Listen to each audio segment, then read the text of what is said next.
नमस्कार, जय जोहार। पाटन का अपना रेडियो स्टेशन लोकवाणी 89.6 में आप सभी का स्वागत है। आओ एक पेड़ लगाएं, प्रकृति को खुशहाल बनाएं। जिस प्रकार देश की सुरक्षा के लिए हमारे जवानों की अहम भूमिका होती है और मरीजों के लिए डॉक्टरों की, छात्राओं और विद्यार्थियों के लिए शिक्षकों की, उसी प्रकार पर्यावरण की सुरक्षा के लिए पर्यावरण प्रेमियों की अहम भूमिका होती है। आज हमारे साथ हमारे लोकवाणी पाटन के अपने रेडियो स्टेशन लोकवाणी 89.6 में एक पहल ऐसी भी कार्यक्रम में आर्यवर्त पर्यावरण संरक्षण संस्था के अध्यक्ष श्री भावेश चावड़ा जी अपनी संस्था के सदस्यों के साथ मिलकर हमारी धरती को हरा भरा कर रहे हैं और लोगों को जागरूक भी कर रहे हैं। इस नेक कार्य के लिए बहुत बहुत स्वागत है आपका और आपकी टीम का हमारे लोकवाणी 89.6 में। धन्यवाद रुचि मैडम, आपने हमें और हमारी संस्था आर्यवर्त पर्यावरण संस्थान को अपने चैनल 89.6 में आमंत्रित किया, उसके लिए हम आपके आभारी हैं। भावेश सर, हम आपसे यह जानना चाहेंगे, पर्यावरण क्या है? पर्यावरण क्या है? अगर सरल शब्दों में समझा जाए तो हमारे चारों ओर का आवरण जिसमें विभिन्न घटक विद्यमान होते हैं, जैसे कि पादप, वायु, जल, मृदा आदि, जो हमें दिखाई देते हैं या नहीं देते परंतु अनुभूति होती है, यह सारे घटक मिलकर पर्यावरण कहलाते हैं। बहुत ही सुंदर कहा आपने भावेश सर। सर, हमारा अगला सवाल यह है, पर्यावरण का हमारे जीवन में क्या महत्व है? रुचि मैडम, पर्यावरण का हमारे जीवन में देखा जाए तो अत्यधिक और महत्वपूर्ण महत्व है। वस्तुतः मनुष्य का अस्तित्व पर्यावरण से है, न कि मनुष्य से पर्यावरण का। सीधे शब्दों में कह सकते हैं कि पर्यावरण मनुष्य के बिना रह सकता है, परंतु मनुष्य पर्यावरण के बिना नहीं रह सकता। बिल्कुल सही कहा आपने भावेश सर, मनुष्य पर्यावरण के बिना रह ही नहीं सकता है। भावेश सर, हमारे श्रोतागण आपसे यह भी जानना चाहेंगे कि सभ्य मानव के लिए पर्यावरण का क्या स्वरूप है? जब मनुष्य ने आग जलाना सीख लिया, खेती करने की विधि जान गया, जानवरों को पालतू बनाने लगा और पहियों का आविष्कार कर लिया, तो सभ्य मानव कहलाने लगा। अब भी वह अपने जीविकोपार्जन के लिए भौतिक पर्यावरण पर ही आश्रित था। अपनी आवश्यकताओं की पूर्ति के लिए वह प्राकृतिक संसाधनों का दोहन तो करता था, किंतु पर्यावरण को विशेष क्षति नहीं पहुंचाता था। यदि सभ्य मनुष्य 4 पेड़ काटता था तो 10 पेड़ लगाता भी था। इस अवस्था तक मनुष्य व पर्यावरण में सहभागिता व परावलंबन का संबंध था। बहुत ही सुंदर विचार है आपके भावेश सर। भावेश सर, हमारा अगला प्रश्न यह है, आधुनिक युग में पर्यावरण का स्वरूप क्या है? बहुत अच्छा सवाल है रुचि मैडम। आधुनिक युग में पर्यावरण का स्वरूप क्या है? हम जिस युग में जी रहे हैं वह भोगवादी युग है, अतः यहाँ केवल उपभोग ही किया जाता है, सृजन नहीं। मनुष्य की बेहिसाब बढ़ती जनसंख्या ने पर्यावरण के दोहन को विनाश के मुहाने तक ला खड़ा किया है। महात्मा गांधी जी ने कहा था कि पृथ्वी पर हर व्यक्ति की आवश्यकता को पूरा करने की क्षमता तो है, परंतु किसी व्यक्ति के लालच को पूर्ण करने की कतई नहीं। इसी संदर्भ में श्री जॉन वी लिंडसे, जो पश्चिम जगत के विद्वान थे, उन्होंने कहा था कि technology produce the crisis and technology can and it. अर्थात जो टेक्नोलॉजी है वह क्राइसिस को पैदा करती है, समस्याओं को खड़ा करती है, और टेक्नोलॉजी ही इसे समाप्त कर सकती है। बिल्कुल सही कहा आपने भावेश सर। अब हम अपने अगले प्रश्न की ओर चलते हैं। भावेश सर, हमारा अगला प्रश्न यह है, हमारे श्रोतागण यह भी जानना चाहेंगे आपसे, मनुष्य और पर्यावरण के संबंध को कैसे समझा जाए? मनुष्य व पर्यावरण के संबंध को बड़े आसान और सरल शब्दों में समझ सकते हैं। मनुष्य इसी पर्यावरण में पैदा हुआ है। जब मानव ने धरती पर प्रथम बार शिशु के रूप में आंखें खोली होगी, तब उसने अपने चारों तरफ धरती के वक्ष स्थल पर उगी वनस्पतियां, जलाशयों में जल राशियां, सनसन बहती हवाएं, नील गगन, चहकती चिड़ियाएं, चमकती धूप देखा होगा। और आज भी जब शिशु प्रथम बार नेत्र खोलता है तो यह सारे परिदृश्य वह भी देखता है। बहुत ही सुंदर विचार है आपके भावेश सर। सही कहा है, पर्यावरण हमें प्रकृति के द्वारा निःशुल्क उपहार है और इस उपहार को सुरक्षित रखने की जिम्मेदारी हम सभी की है। भावेश सर, हमारे श्रोताओं के मन में एक प्रश्न यह भी है, पर्यावरण प्रदूषण क्या है? बहुत अच्छा सवाल है मैडम। पर्यावरण प्रदूषण वर्तमान युग की एक ऐसी गंभीर समस्या है जो कि दिनों दिन विकराल होते जा रही है। बढ़ते प्रदूषण से सबसे ज्यादा खतरा मानव स्वास्थ्य व मानव अस्तित्व के लिए ही ज्यादा बढ़ा हुआ है। अन्य जीव जंतु पादप के लिए भी काफी खतरनाक स्तर पे हम प्रदूषण को लेकर आ गए हैं। सही कहा आपने भावेश सर। अगर हम पर्यावरण प्रदूषण को सही समय पर नहीं रोकते हैं और इस पर ध्यान नहीं देते हैं तो आने वाले समय में हमारे लिए बहुत बड़ी समस्या यह बनकर रह जाएगी। भावेश सर, हमारे मन में यह भी एक प्रश्न है, पर्यावरण प्रदूषण के प्रमुख कारण कौन कौन से हैं? रुचि मैडम, यह आपका सवाल बहुत अच्छा है कि पर्यावरण प्रदूषण के प्रमुख कारण क्या क्या हो सकते हैं। सबसे प्रमुख कारण मैं मानता हूँ बढ़ती हुई जनसंख्या, वनों का क्षरण, शहरीकरण, औद्योगिकीकरण, रासायनिक व कीटनाशकों का बढ़ता हुआ प्रयोग, यातायात, युद्ध, पशु आदि। सही कहा आपने भावेश सर। अब हम अपने अगले प्रश्न की ओर चलते हैं। भावेश सर, हम यह भी जानना चाहेंगे आपसे, यह पर्यावरण प्रदूषण कितने प्रकार के होते हैं? बहुत अच्छा सवाल है रुचि मैडम। प्रदूषण कितने प्रकार के होते हैं? सामान्यतः प्रदूषण को वायु, जल, मृदा प्रदूषण तक ही सीमित समझा जाता है, परंतु इसके परे अन्य प्रदूषण भी होते हैं जो काफी और बहुत खतरनाक होते हैं, जैसे कि ध्वनि प्रदूषण, दृश्य प्रदूषण, रेडिएशन प्रदूषण, समुद्री प्रदूषण, प्लास्टिक प्रदूषण, कीटनाशक प्रदूषण, तापीय प्रदूषण, रेडियोधर्मी प्रदूषण, इलेक्ट्रॉनिक प्रदूषण, प्रकाश प्रदूषण, मोटर गाड़ी प्रदूषण और सबसे गंभीर है विचारों का प्रदूषण। विचार प्रदूषण आज समस्त विश्व में सबसे घातक व हानिकारक है। बहुत ही सुंदर कहा आपने भावेश सर। जल, वायु, ध्वनि प्रदूषण के साथ ही साथ विचारों के प्रदूषण को भी हम सभी को दूर करना अति आवश्यक है। अब हम अपने अगले प्रश्न की ओर चलते हैं। भावेश सर, हमारे श्रोताओं के मन में एक प्रश्न यह भी है, भारतीय समाज में पर्यावरण का स्वरूप क्या है? बहुत अच्छा सवाल है मैडम। भारतीय समाज में पर्यावरण का क्या स्वरूप है? वस्तुतः भारतीय समाज पर्यावरण के बिना अधूरा है। जब से सभ्यता का विकास हुआ है, मनुष्य पर्यावरण के साथ ही साथ अपना विकास किया है और आज इस स्तर तक पहुंचा है। एक कहावत है राजस्थान के बिश्नोई समाज में कि सर साठे रुख रहे तो भी सस्ती जान, अर्थात यदि सिर कटाकर भी वृक्षों की रक्षा हो सके तो भी इसे फायदे का ही सौदा समझा जाना चाहिए। भावेश सर, हमारे मन में यह भी एक सवाल है, यह सवालों का जवाब हम आपसे जानना चाहेंगे। पर्यावरण प्रदूषण के दुष्परिणाम क्या हैं? बहुत अच्छा सवाल है मैडम आपने, जो पर्यावरण प्रदूषण के दुष्प्रभावों के बारे में हमसे पूछा है।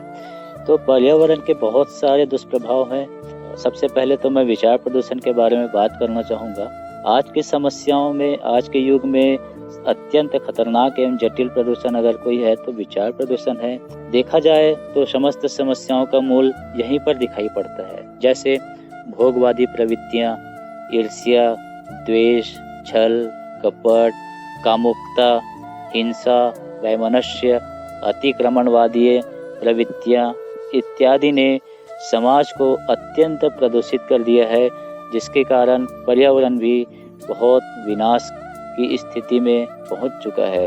यदि हम बात करते हैं वायु प्रदूषण के दुष्प्रभाव के बारे में, तो दम घुटना, फेफड़ों का कैंसर होना, नाक कान गला रोग होना, मोतियाबिंद होना, तंत्रिका तंत्र खराब होना, लकवा होना, अम्ल वर्षा होना, ग्लोबल वार्मिंग का खतरा बढ़ जाना, लीवर व किडनी का रोग बढ़ना, हृदय रोग होना, ओजोन परत में छेद होना, अस्थमा, ब्रोंकाइटिस जैसे गंभीर बीमारियां होना, मनुष्य, पशु, पेड़ पौधों के जीव में प्रतिकूल प्रभाव पड़ना इत्यादि। यदि हम बात करें जल प्रदूषण के दुष्प्रभाव के बारे में, तो पीलिया, मलेरिया, हैजा, काली खांसी, टाइफाइड, फाइलेरिया, पेचिस, पेट का कैंसर, चेचक, कृमि रोग, बुखार, चर्म रोग, डायरिया, वायरिया, जलाशयों में नाइट्रेट की मात्रा में वृद्धि होने से अपतृण व नाना प्रकार के खरपतवार उत्पन्न होना, अम्लीय जल से जलीय परितंत्र को हानि पहुंचना, फेफड़ों का कैंसर होना इत्यादि।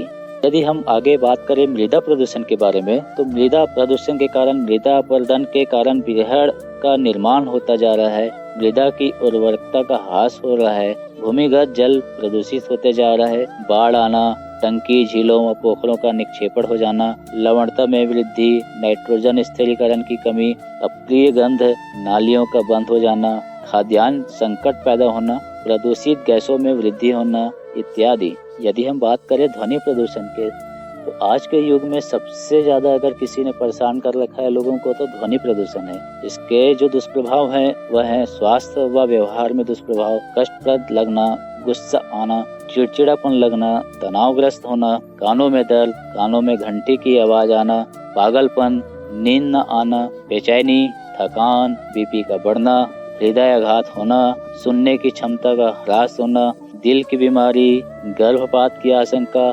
अनावश्यक ध्वनि से मानसिक स्वास्थ्य व शारीरिक स्वास्थ्य में नुकसान होना इत्यादि।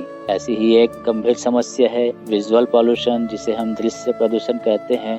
दृश्य प्रदूषण के भी दुष्प्रभाव अनेक हैं। व्याकुलता होना, आंखों में थकान लगना, राय की विविधता में कमी आना, जगह की पहचान में ह्रास होना, सौंदर्यता में कमी आना, सर दर्द, ध्यान भटकना, चिड़चिड़ापन, दुर्घटना होना, भद्दा दिखाई पड़ना तथा मस्तिष्क में तनाव पैदा होना इत्यादि।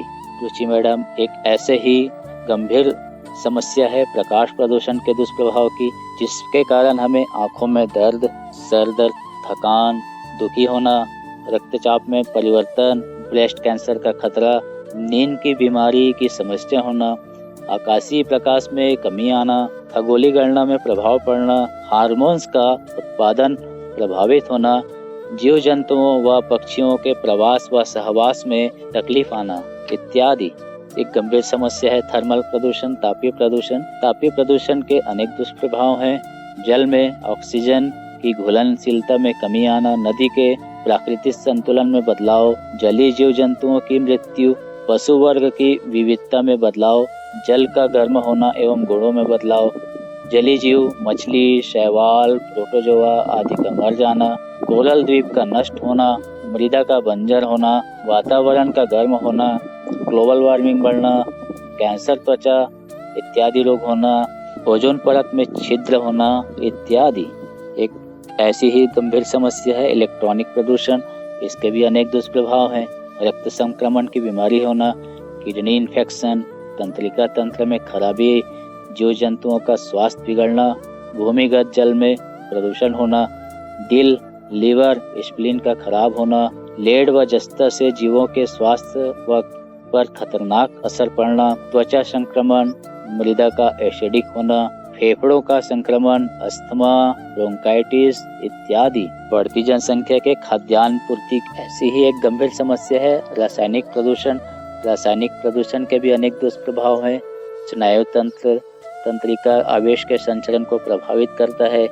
पशु पक्षियों व स्तनपायियों की मृत्यु, भूमि को उपजाऊ करने के लिए काम आने वाले कोलेम्बोला, माइट, सिम्प्लीफिट, केचुआ आदि जीवों को यह नष्ट कर देता है।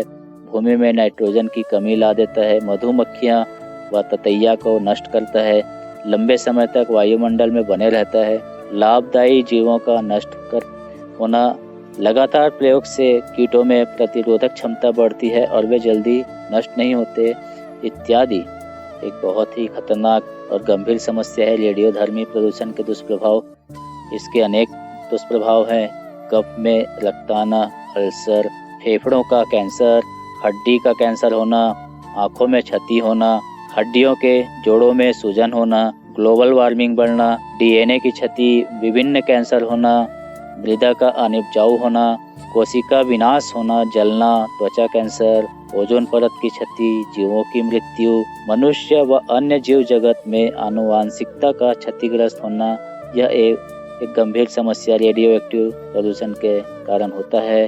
रुचि मैडम, बढ़ते हुए आधुनिक युग में हम सबसे ज्यादा प्लास्टिक प्रदूषण से भी प्रभावित होते जा रहे हैं। इसके भी अनेक दुष्प्रभाव हैं, जैसे भूमि की उर्वरता नष्ट होना। प्लास्टिक प्रदूषण से भूमि की सुंदरता व स्वच्छता खराब होता है। प्लास्टिक जलाने में वायुमंडल प्रदूषण होता है।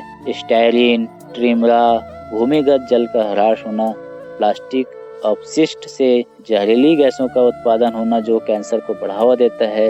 जानवरों द्वारा खाए जाने पर उनकी मृत्यु हो जाना, प्लास्टिक संचय से गंदगी बढ़ना व मच्छर व कीड़ों का प्रजनन होना, प्लास्टिक रिसाइकलिंग के समय मजदूरों को जहरीली सांसों से रसायनों से श्वास व त्वचा की बीमारी होना, प्लास्टिक जलाने से श्वास रोग, कैंसर व मृत्यु भी होना, प्लास्टिक जलाने से ओजोन क्षरण में क्षति होना, ग्रीन हाउस प्रभाव बढ़ना, पृथ्वी का तापमान बढ़ना, मिट्टी की आर्द्रता ग्रहण करने की क्षमता कम हो जाना इत्यादि यह प्रमुख दुष्प्रभाव हैं। इनके अलावा भी अनेक पर्यावरण के प्रदूषण है जिनके दुष्प्रभाव से हम आज ग्रसित हैं।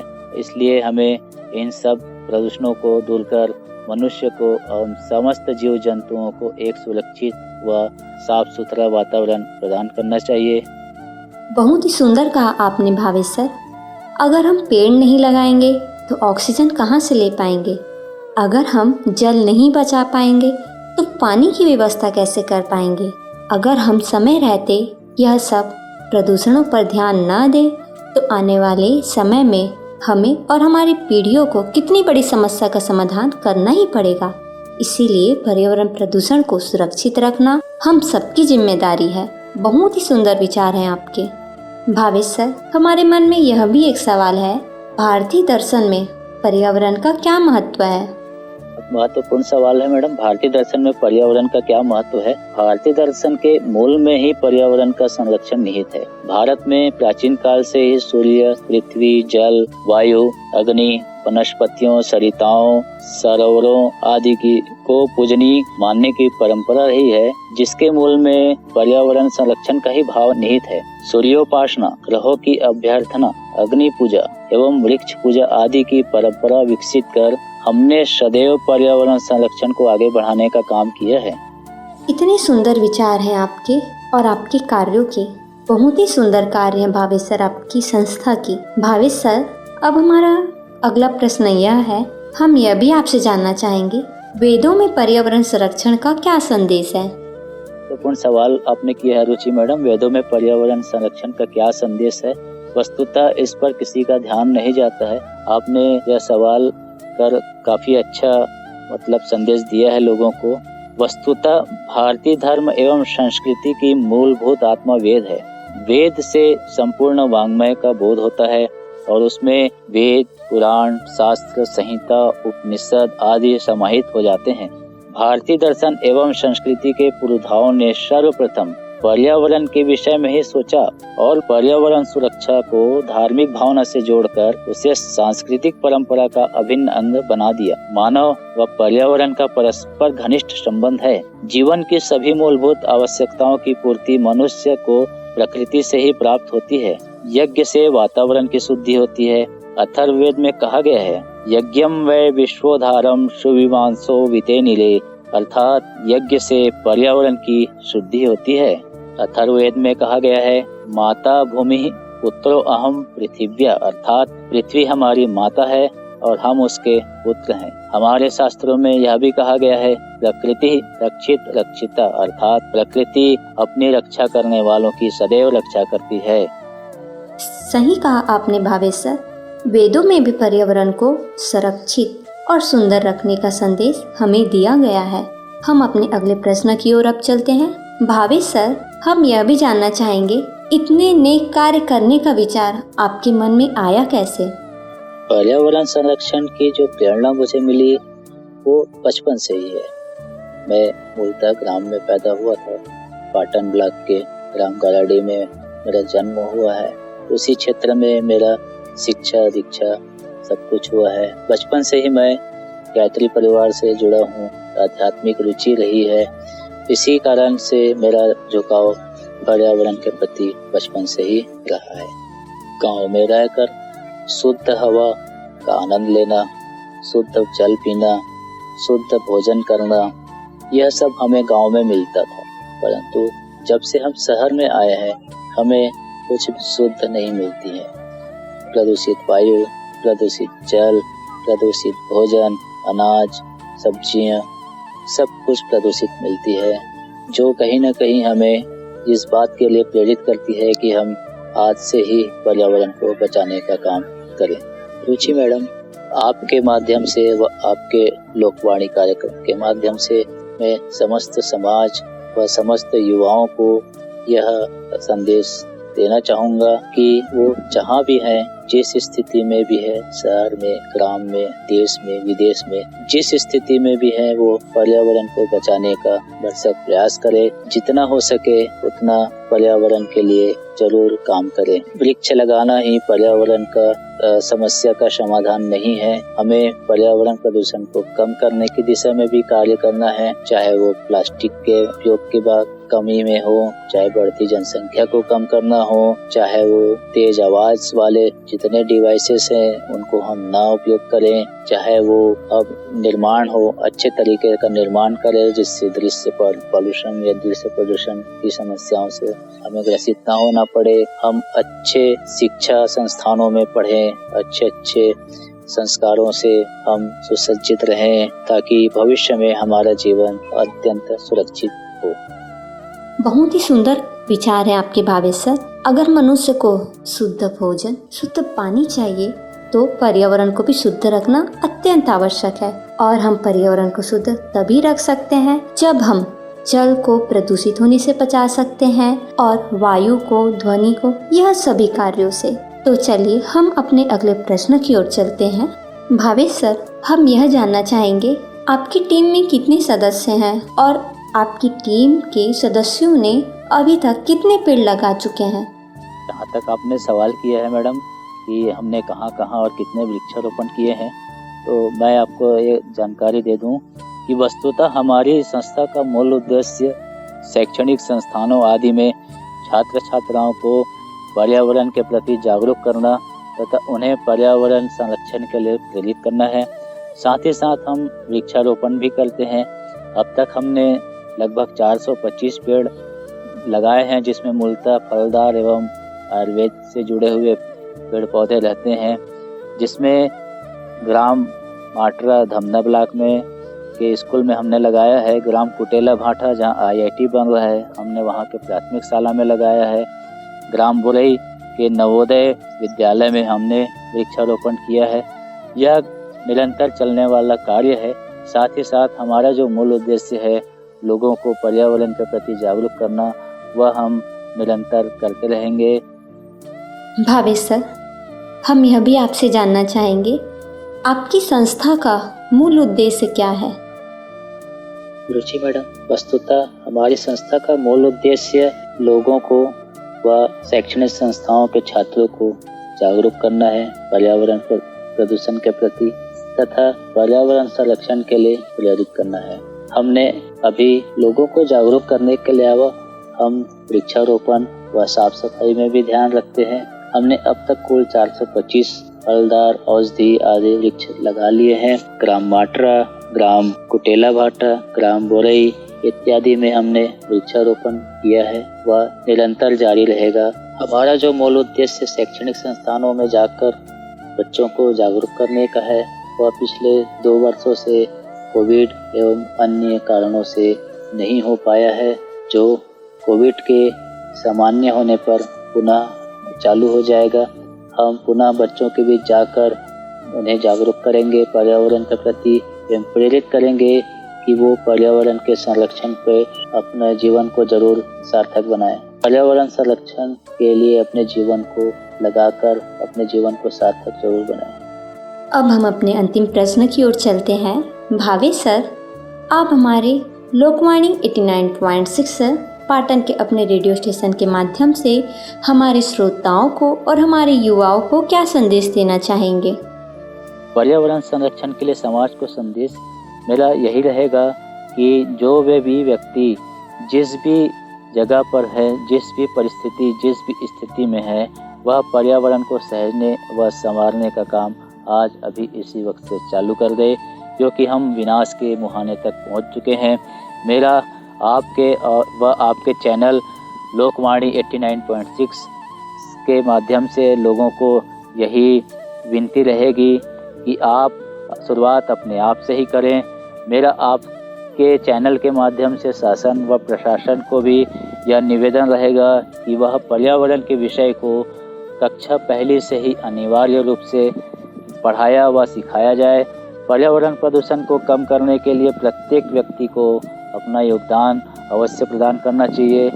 सर्वप्रथम हम सबको मिलकर बढ़ते हुए जनसंख्या को अनिवार्य रूप से रोकना चाहिए, कम करना चाहिए, जिससे कि पृथ्वी पर जनसंख्या का दबाव कम हो सके व पर्यावरण संरक्षित हो सके। सही कहा आपने भाभी सर। धरती को हरी भरी रखने और सुरक्षित रखने की जिम्मेदारी हम सबकी है, तभी हम पर्यावरण को सुरक्षित शुद्ध रख ही पाएंगे। तो दोस्तों, आप सुन रहे थे हमारे पाटन के अपने रेडियो स्टेशन लोकवाणी 89.6 में एक पहल ऐसी भी में हमारे आर्यवर्ती पर्यावरण संरक्षण के संस्थान भाभी चौड़ा जी की यह पहल को। अगर आपको यह पहल पसंद आई होगी तो मुझे कमेंट कर जरूर बताइएगा। तो आइए हम सभी मिलकर एक पेड़ लगाएं और पर्यावरण को सुरक्षित रखें। प्रकृति का है कर्ज चुकाना, सब मिलकर एक पेड़ लगाना। जय जोहार, जय छत्तीसगढ़।